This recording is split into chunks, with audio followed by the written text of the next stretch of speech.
The Galaxy Council had run out of patience.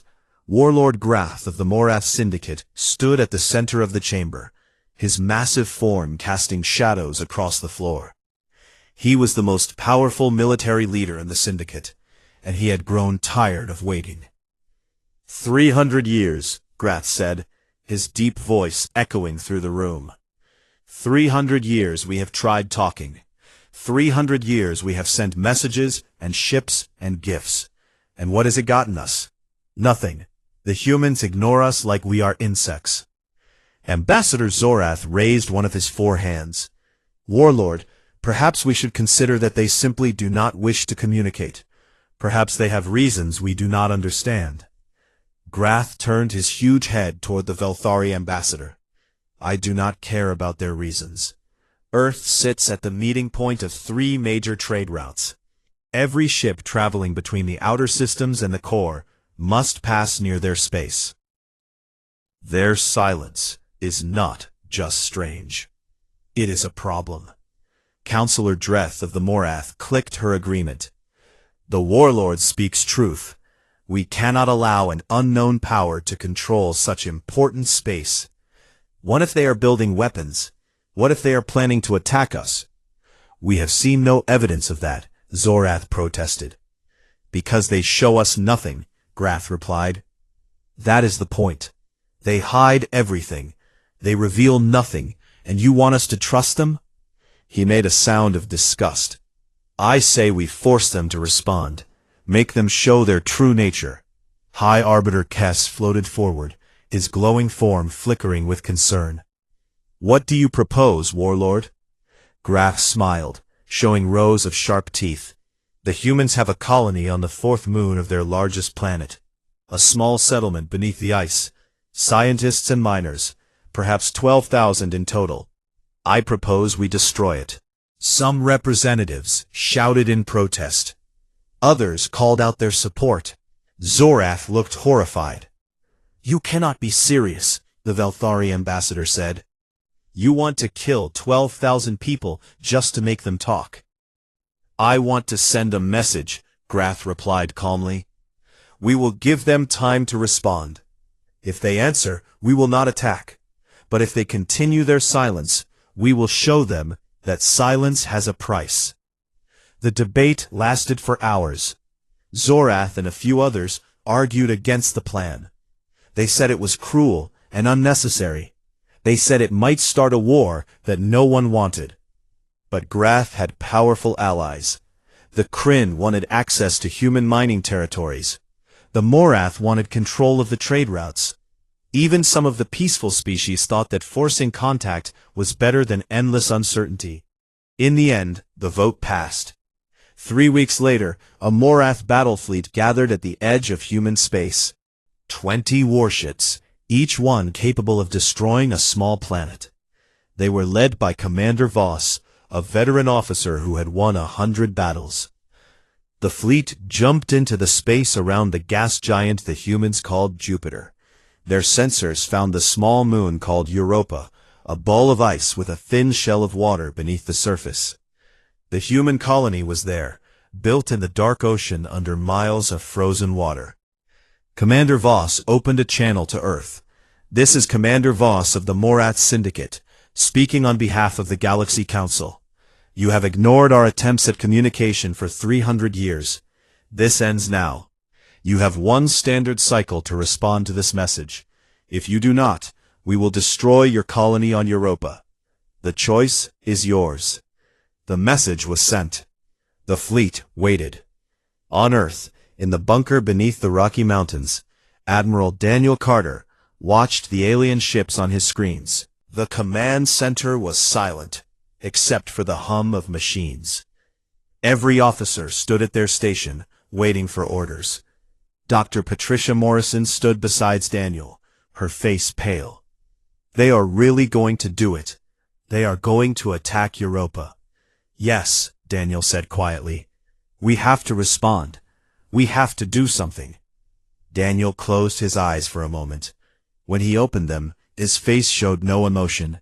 If we respond now, they will know we have been hiding our true capabilities. They will unite against us before we are ready. The Morath alone we could defeat. But if the entire council sees us as a threat, they will combine their forces. We are strong, but we are not strong enough to fight the entire galaxy. Patricia grabbed his arm. There are 12,000 people on Europa. Families, children. We cannot just let them die. Every person on that colony knew the risks. His voice was steady, but Patricia could see the pain in his eyes. When they volunteered to live there, they signed documents acknowledging that they might one day be sacrificed for the greater good of humanity. They knew that our silence might be tested. They accepted it. That does not make it right. No, Daniel agreed. It does not. But it is necessary. The hours passed. The deadline approached. On Europa, the colonists had received the Morath message. They knew what was coming. There was no way to evacuate in time. No way to escape. Colony Director Margaret Ellis gathered her people in the main dome. She was a small woman with gray hair and kind eyes. She had led the Europa colony for 15 years. I am not going to lie to you, Margaret said, her voice steady. We all knew this day might come. We all made our choice when we came here. And I know that right now, Admiral Carter and everyone on Earth is watching us.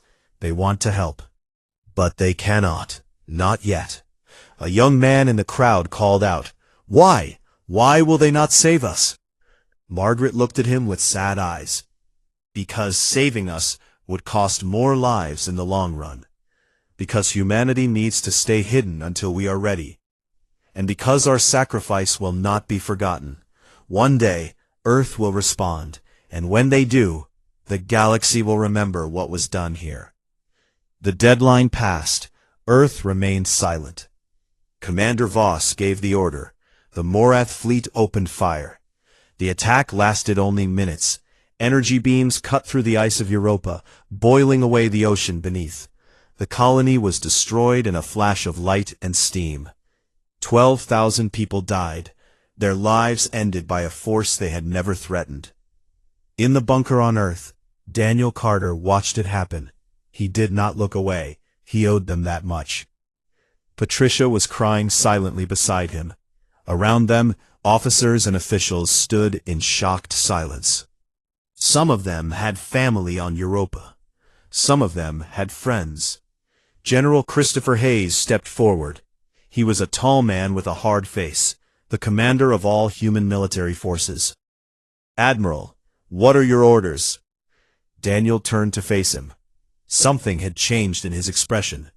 The careful neutrality was gone. In its place was something cold and terrible. Activate the Prometheus Protocol, Daniel said. All of it. Hayes nodded slowly. The full response? The full response, Daniel confirmed. They wanted us to speak. They wanted to know what humanity was capable of. He looked back at the screen, which now showed only debris where the colony had been. Now, they will find out. Throughout the solar system, hidden systems came online. Ships that had been waiting in darkness for 300 years powered up their engines. Weapons platforms that no alien had ever detected began selecting targets. The greatest military force in human history prepared to reveal itself. The Morath had wanted to hear from Earth. They were about to get their wish. The Galaxy Council celebrated. News of the Europa attack spread across the stars within hours. The silent humans had been taught a lesson. Warlord Grath was praised as a hero who had finally done what 300 years of diplomacy could not. He had made the humans pay attention. Now they will respond, Counselor Dreth said in the chamber, her mandibles clicking with satisfaction.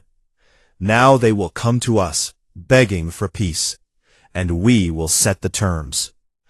Grath sat in his seat of honor, accepting congratulations from representatives who had once questioned his plan. The humans understand only one thing, he said, strength. We have shown them our strength. Now they will bow. Ambassador Zorath sat quietly in his corner of the chamber. He did not celebrate. Something about the situation bothered him, but he could not explain what. "You look troubled," High Arbiter Kess said, floating beside the Velthari ambassador. "It was too easy," Zorath replied. "We destroyed their colony, and they did nothing, no response at all, not even a message of protest." "Perhaps they are afraid." Zorath shook his head.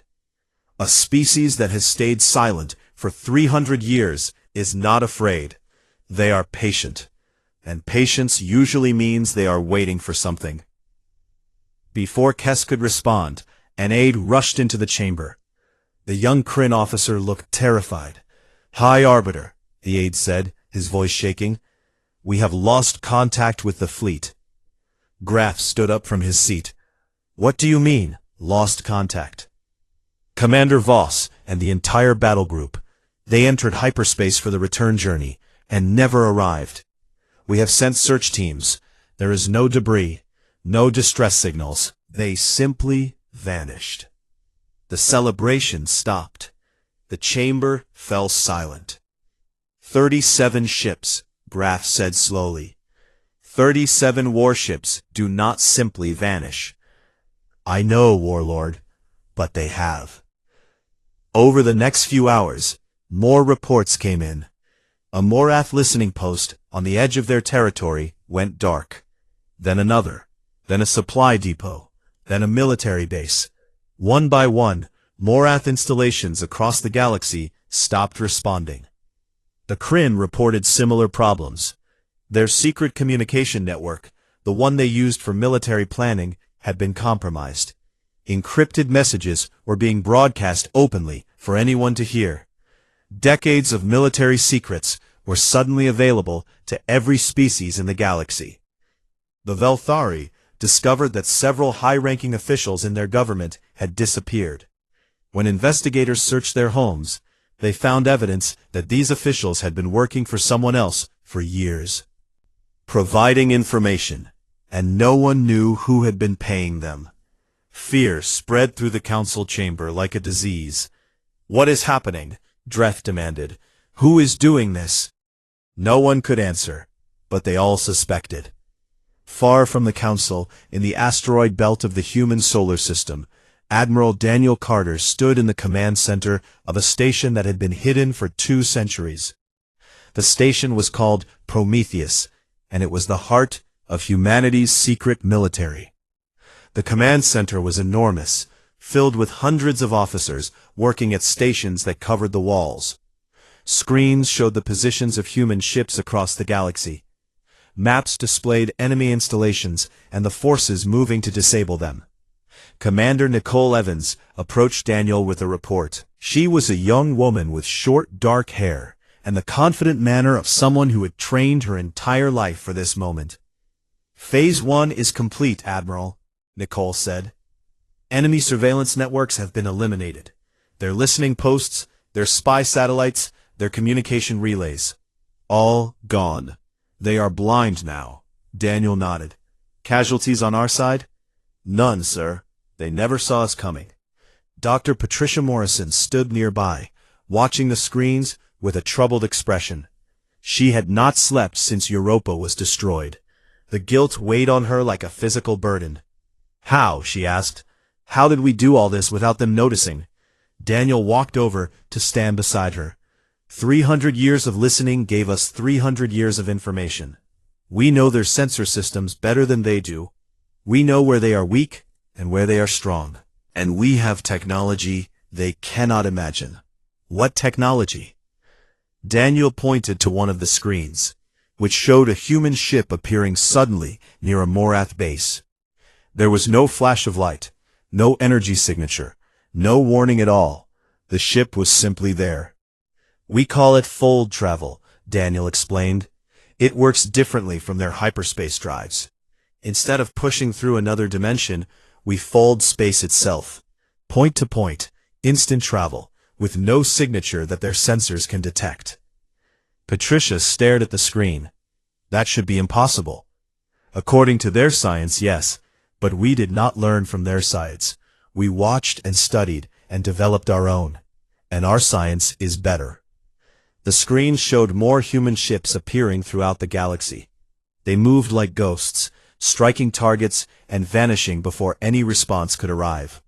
Morath military bases found their weapons suddenly useless. Kryn command centers discovered that their computers had been taken over by foreign programs. Velthari patrol ships reported contacts on their sensors that disappeared before they could be identified. "They must be terrified," Nicole said. 300 years of thinking we were primitive, and now this." "Good," Daniel replied. "Fear will make them careful, and careful enemies make fewer mistakes." Patricia turned to face him. "What is the final goal, Daniel? We cannot fight the entire galaxy forever." "We do not need to fight them forever. We need to show them what we can do. We need to make them understand that attacking Earth was the worst mistake they ever made." Daniel paused. "And then we need to give them a choice." "What choice?"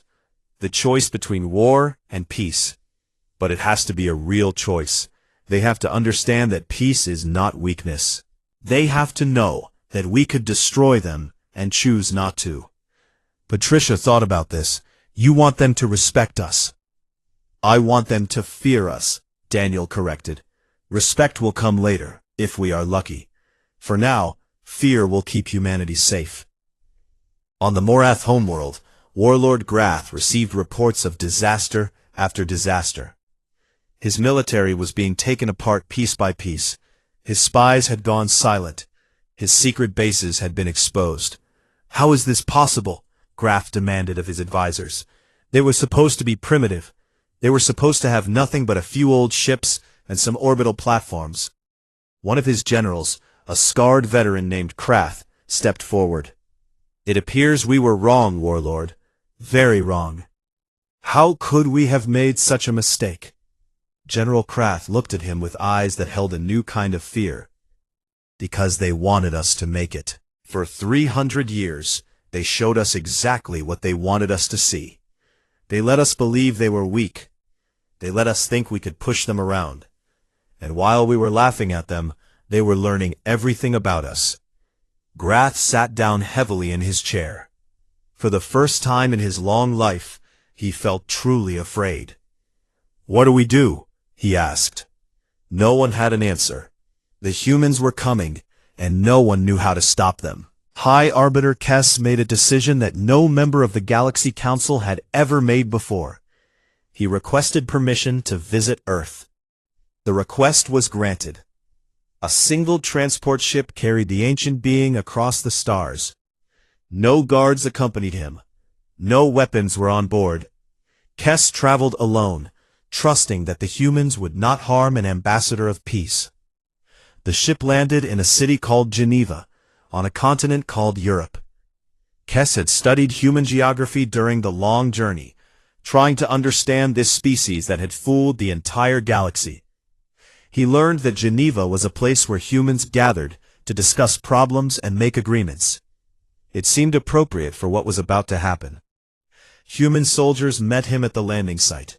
They were polite and professional, treating him with respect, despite everything the council had done. This surprised Kess. He had expected anger. Instead, he found calm efficiency. The soldiers escorted him to a large building with flags from many nations flying outside. Inside, the leaders of humanity had gathered to meet him. Admiral Daniel Carter stood at the front of the assembly. He was older than Kess had expected, with gray hair and lines on his face that spoke of years of difficult decisions. Beside him stood a woman who was introduced as Dr. Patricia Morrison, Secretary General of the United Earth Coalition.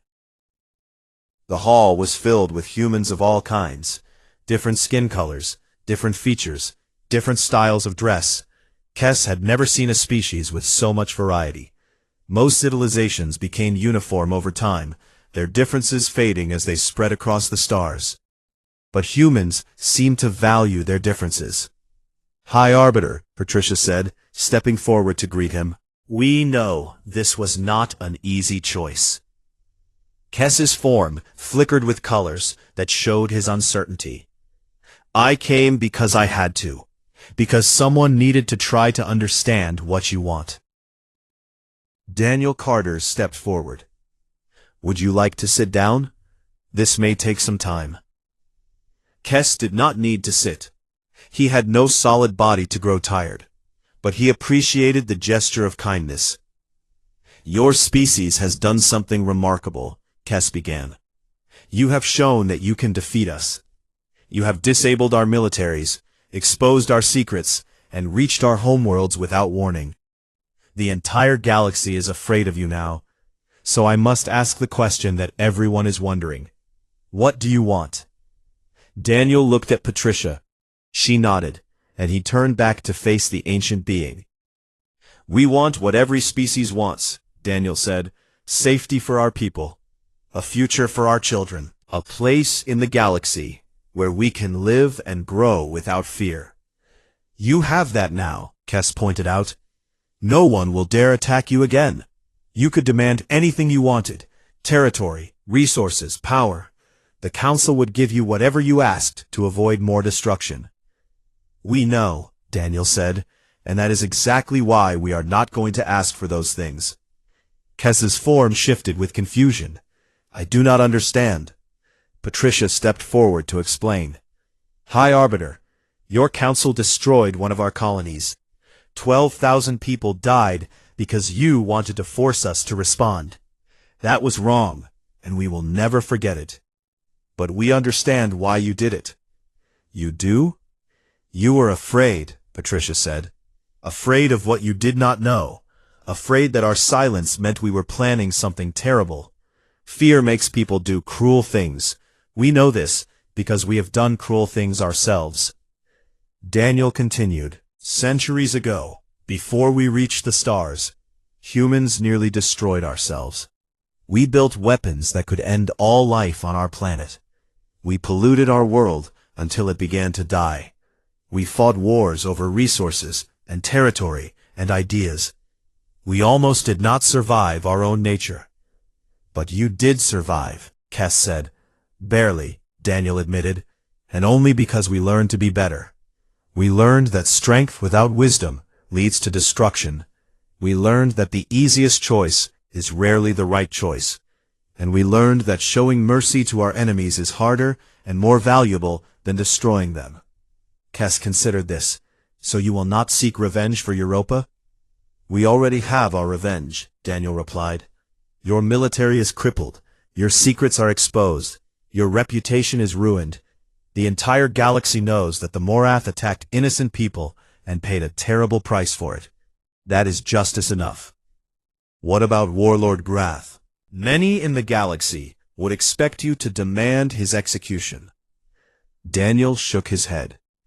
Killing Grath would not bring back the people who died. It would not heal the wounds that have been made. And it would prove to the galaxy that we are just like everyone else. Just another species that solves problems through violence. Then what do you want from us? Patricia answered. We want you to change. Not because we are forcing you to, but because you see that change is needed. The galaxy has been ruled by fear for too long. Species conquer each other because they are afraid of being conquered. They hide their weaknesses because they are afraid of being exploited. They attack first because they are afraid of being attacked. That is the way things have always been, Kes said.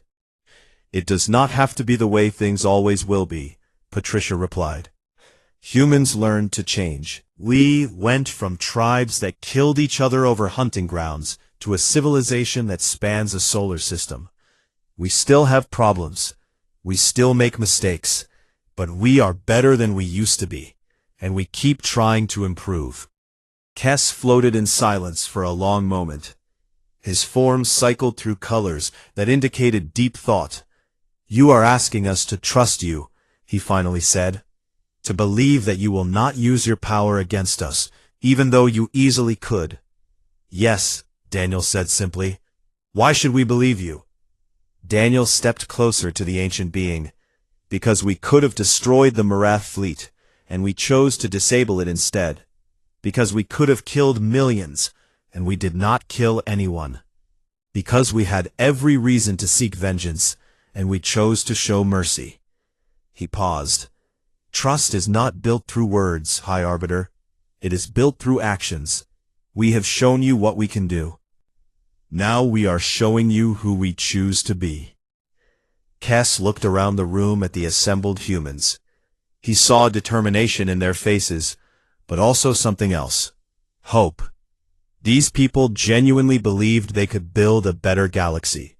And somehow, that belief was more impressive than all their weapons and technology. "I will carry your message to the Council," Kess said. "I cannot promise they will accept it. Many are still afraid. Many will want to oppose you simply because they cannot imagine a species that acts as you do." "That is their choice to make," Patricia said. "We are not going to force peace on anyone, but we will be here, ready to help anyone who wants to build something better." Kess prepared to leave, but before he did, he had one more question. "Why did you stay silent for so long? Why did you let us believe you were weak?" Daniel smiled slightly. "Because we were watching. Trying to understand who you were before we revealed who we were. And we were hoping that you would prove to be worthy partners, that you would show us kindness before we had to show you strength." "We failed that test," Kess said sadly. "Yes," Daniel agreed, "but tests can be taken again. The galaxy has a second chance now. We hope you will use it wisely." Kess departed, carrying humanity's message to the stars. In the weeks and months that followed, the galaxy began to change. Some species resisted, clinging to old ways of conquest and fear. Others reached out to humanity, curious about this strange civilization that had power beyond measure and chose to use it gently. The Morath eventually made peace with Earth. Warlord Grath was removed from power by his own people, replaced by leaders who understood that the old ways had failed. The new Morath government signed a treaty with humanity, the first of many such agreements. Earth was no longer silent, but when humanity spoke, they spoke of cooperation instead of conquest. They spoke of building instead of destroying. They spoke of a future where the galaxy's species worked together instead of against each other. It would take time.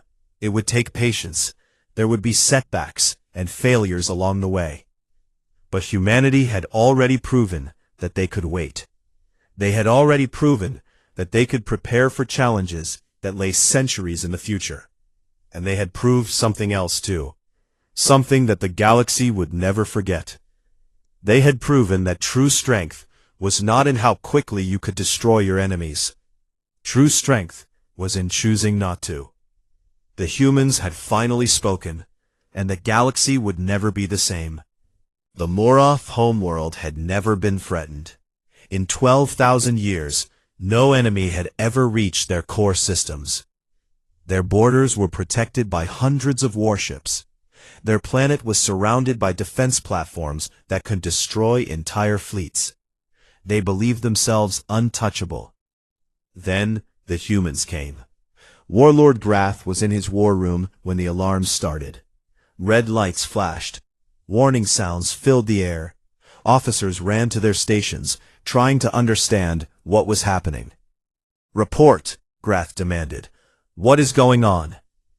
A young officer looked up from his screen, his face white with fear. "Ships, Warlord. Enemy ships. They just appeared in orbit."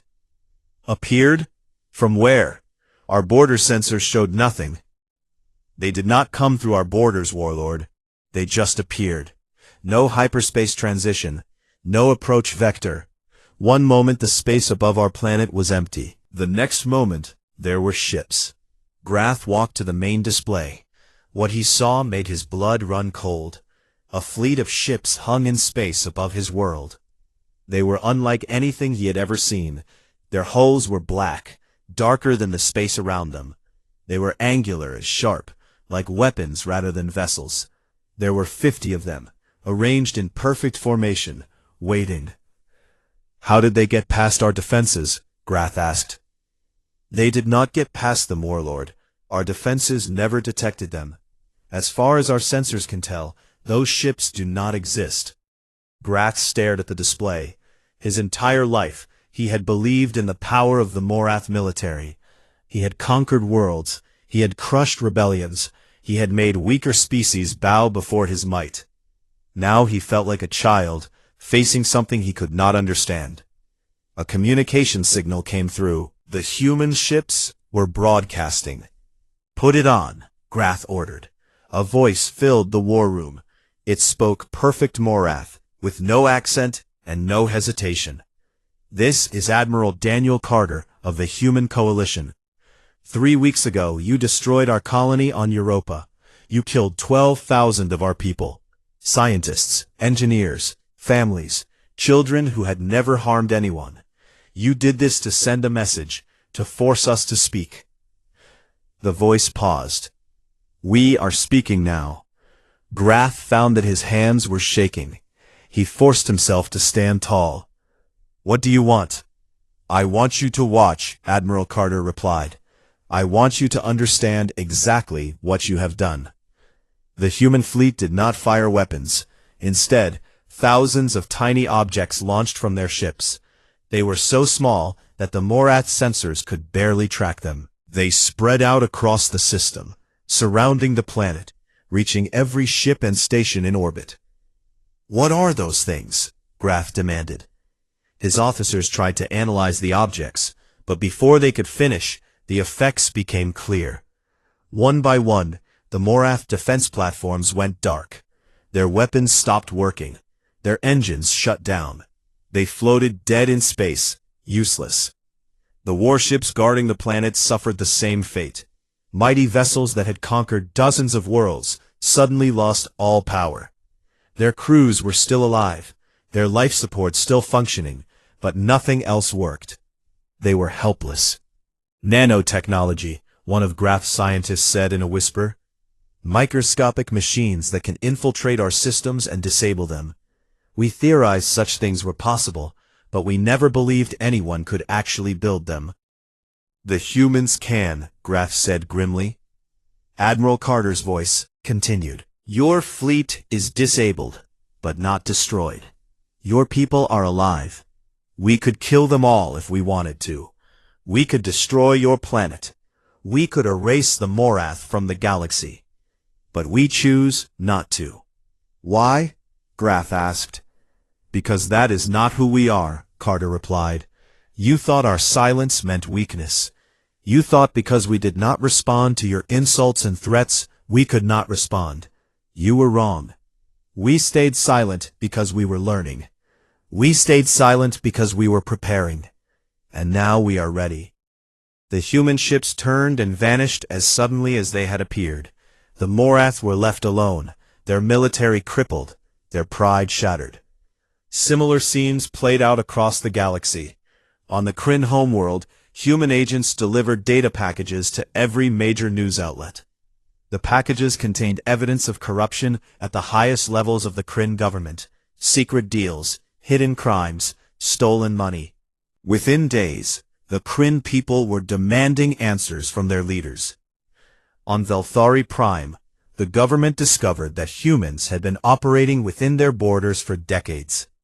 Spies who looked exactly like Velthari had gathered information, mapped defenses, and reported everything back to Earth.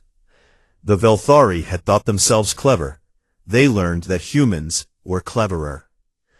The Galaxy Council met in emergency session. The chamber, that had once been filled with confident voices, was now quiet with fear. Representatives whispered to each other, wondering what the humans would do next. Ambassador Zorath was the first to speak. "I warned you. I told you that their silence was not weakness.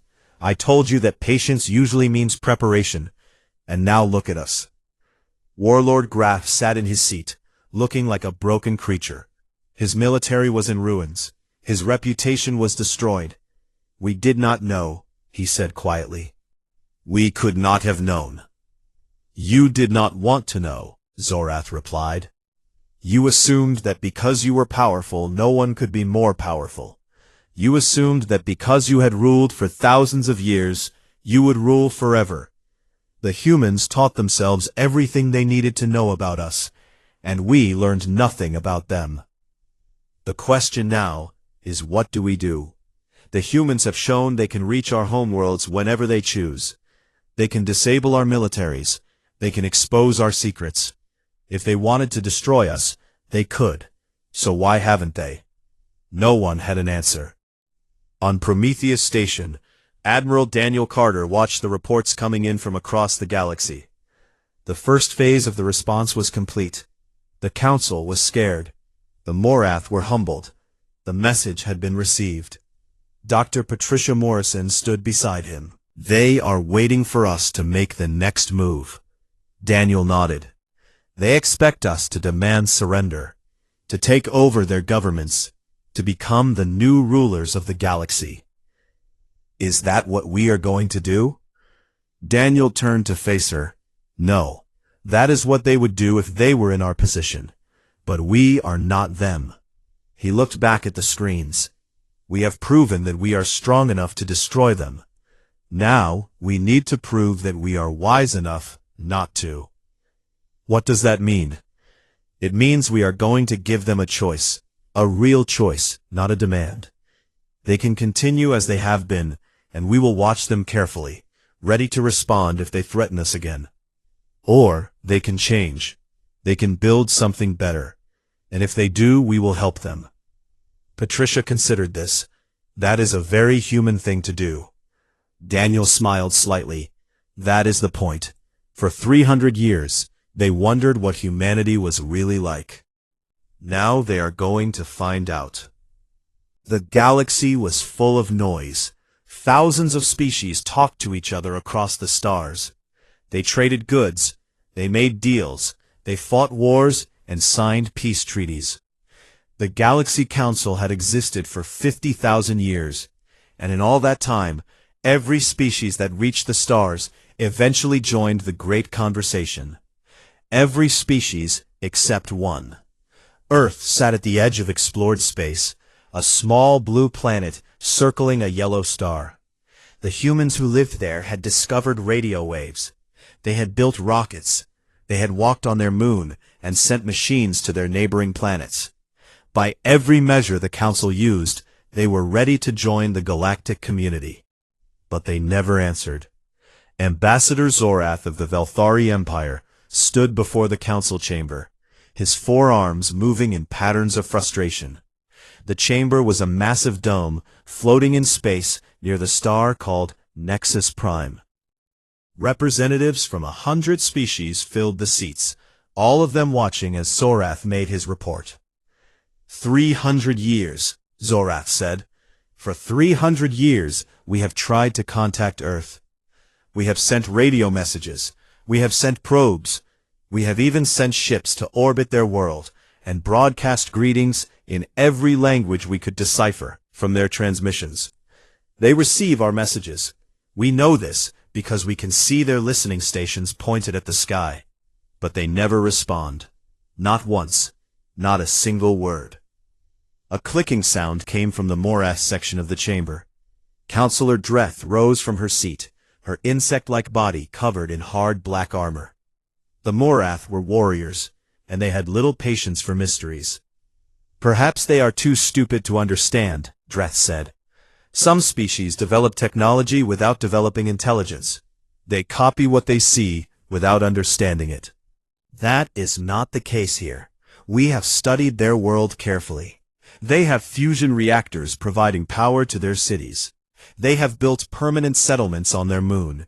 Their fourth planet, the red one they call Mars, shows clear signs of terraforming. They are changing it to support life. These are not the actions of a stupid species. Then why do they not speak? Asked High Arbiter Kess. The High Arbiter was the oldest being in the chamber. His species had no solid form. He appeared as a cloud of glowing particles that shifted and changed color with his moods. He had led the Council for 3,000 years, and in all that time, he had never seen anything like the human silence. Zorath spread all four of his arms wide. I do not know. None of us know. That is the problem. The chamber filled with murmuring voices as the representatives discussed this strange situation. Some thought the humans were simply afraid. Others thought they might be planning something. A few suggested that perhaps the humans did not want to join the galaxy, that they preferred to be alone. But no one really believed that. Every species wanted to expand. Every species wanted to trade and grow and become more powerful. The idea of a people who would choose isolation made no sense to any of them. Far away on the planet that caused so much confusion, Admiral Daniel Carter stood in a room buried deep beneath a mountain. The room was filled with screens showing data from across the solar system. Some screens displayed intercepted alien transmissions.